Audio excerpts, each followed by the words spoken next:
Should students be allowed to wear satanic clothing in school? The answer obviously depends on what we're talking about. If it's offensive or disruptive, then a public school has every right to say no because that would impact other students and the educational process. But if it's just a statement that you're a Satanist, and it doesn't put down other people or other religions, and it isn't purposely provocative, what's the problem?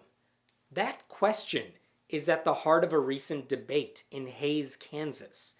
Their high school has a perfectly normal dress code, but for the elementary and middle schools in the district, the dress code specifically bans references to Satanism. It says items of apparel that are considered distracting, unsafe, offensive, revealing, or suggestive should not be worn. All that's fine, but it gives examples of those things. So nothing about alcohol, drugs, sex, profanity, gang affiliation, tobacco, or Satanism. One of those things is not like the others.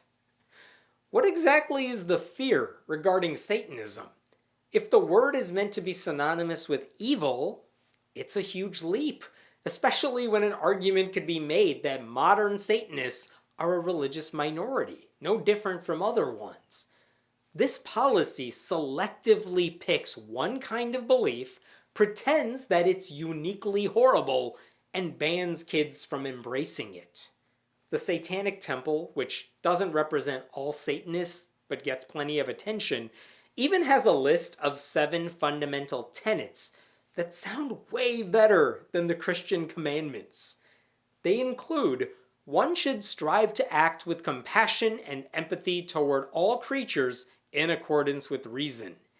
And people are fallible. If one makes a mistake, one should do one's best to rectify it and resolve any harm that might have been caused.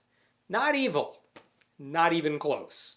But if a kid in Hays, Kansas wears a shirt to school saying, "I believe in the fundamental tenets of the Satanic Temple," that kid's going to the principal's office. Or let's try another example. If a kid wears a shirt that says, "I love Jesus," that's fine. But if the shirt says, "I love Satan," that kid's in trouble. That is a double standard. That is arguably religious discrimination. So, a couple of weeks ago, in late July, a mother named Mary, who's a member of the Satanic Temple and has 3 kids in the district, went to the school board and urged them to change the dress code. She said there shouldn't be any reason for her kids to be punished for wearing clothing promoting their beliefs. She told them, "Banning Satanic students from wearing clothing that declares their faith while allowing students of all other faiths to wear similar clothing is an act of discrimination. So I'm here to ask that the school board remove Satanism from their dress code policy and that they no longer blacklist my family's faith and the faith of other families here in Hays as distracting, unsafe, or offensive." everything she said there was spot on. This district was inadvertently treating her family like they were pariahs, while people of other religions get a free pass. Now, maybe this was all an honest mistake. Maybe some people were acting in good faith when they wrote the dress code and had no clue this would be an issue. I could see that happening. That's what a couple of the board members even said that night, while acknowledging that this was, in fact, a problem. One of them called out the irony of having a non-discrimination policy in the district, claiming to value diversity and inclusion, and then ignoring that in the dress code. Another board member suggested a simpler statement that focused on banning disruptive clothing rather than listing out specific examples, which would be totally fine. The end result of their discussion was that the board agreed to have the administration rework the dress code. A modified version would be presented to them and discussed at a future meeting just before the start of the new school year. At that time, I saw all of that as progress. A Satanist spoke out against religious discrimination in Kansas that almost certainly existed due to its pro-Christian bias. Then, within an hour or two, the change she sought was put into action. It is exactly how school board meetings ought to work. And yet it felt like a major victory. It wouldn't have even been the first time this has happened. Last October, the Rose Tree Media School District in Pennsylvania made a very similar change to a dress code that banned anything satanic in nature. That only happened because a local Satanist urged the school board to make that change. Now, a lot of citizens there were furious about it, thinking the change was like allowing Nazi symbols on kids' shirts. But their ignorance was no excuse for the board to continue a misguided policy. Their board did the right thing. And now this school board in Kansas was on the verge of doing the right thing too. But I was wrong. Because when that board finally had the chance to vote on a revised dress code in early August that would have removed the anti-Satanism part, they voted 5-2 to keep it in. The majority's excuses, as you might guess, were absolutely pathetic. One board member said the commitment to inclusion could only go so far. It doesn't give them every right they want. If that was true, I want my kid to be the starting pitcher at the WAC tournament, and I want my other kid to be the starting quarterback at the first home football game. His argument is that if kids believe they can wear anything they want at school, we have to accede to their demands at every turn. But that's not what the dress code is about. There can be a ban on disruptive clothing without a discriminatory ban on one particular religious belief.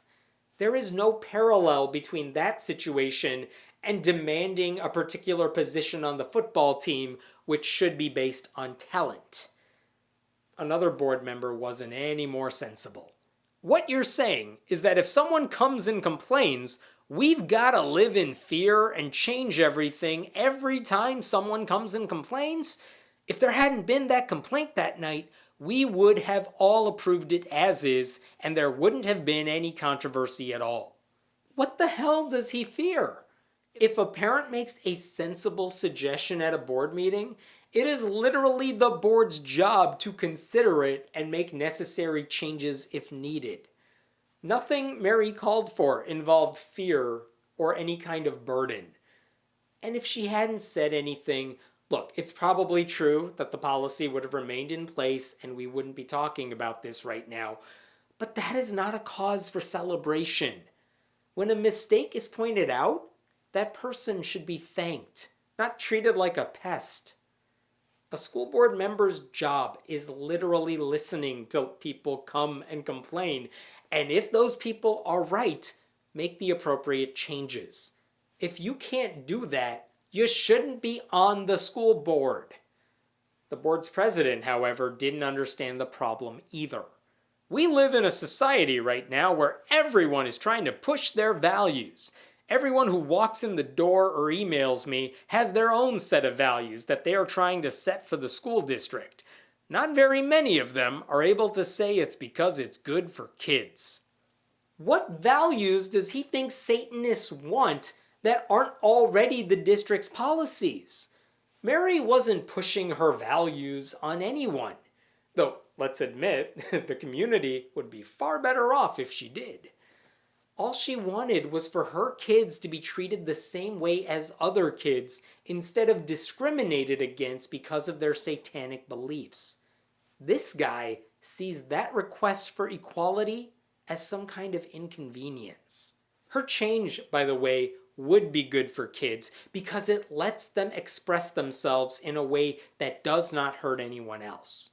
Listen, wherever you live in America, please run for the school board if you care about things like this, because I promise you the dumbest people in your community are always on the ballot. In Hays, Kansas, they form the majority of the school board. Now, at least 2 board members backed up the change, voting to modify the dress code and remove the reference to Satanism. But they were outnumbered by the 5 buffoons who think Satanism should be banned. I had a chance to chat with Mary recently. She's the mother who raised this concern. And she told me she was surprised by the decision too, because she genuinely thought they would do the right thing. She told me, it seems that certain board members are more interested in forcing their own personal religious beliefs. I asked her if any of her kids plan to push back against the decision by wearing clothes with references to Satanism when the school year starts. Would they challenge the dress code? If the school punished them for it, it could lay the groundwork for a possible legal battle. She said it would be up to her kids. She wasn't going to make that decision for them. If they want to wear a Satanic Temple hoodie, it'll be their call. Which is a great answer. Unlike a lot of religious parents, she's not trying to force her views on her kids. She'll let them make those kinds of decisions themselves. But it's not like it's just her kids who are the only ones who could push back. Any child who wears a perfectly innocuous satanic shirt could test this policy. It would make for one hell of a story to see if elementary or middle school administrators punish kids for wearing clothes that are not inherently offensive or disruptive, but are instead a proud testament to their satanic beliefs. Or just anyone's satanic beliefs. We may get the answer very soon. The first day of school is August 17th.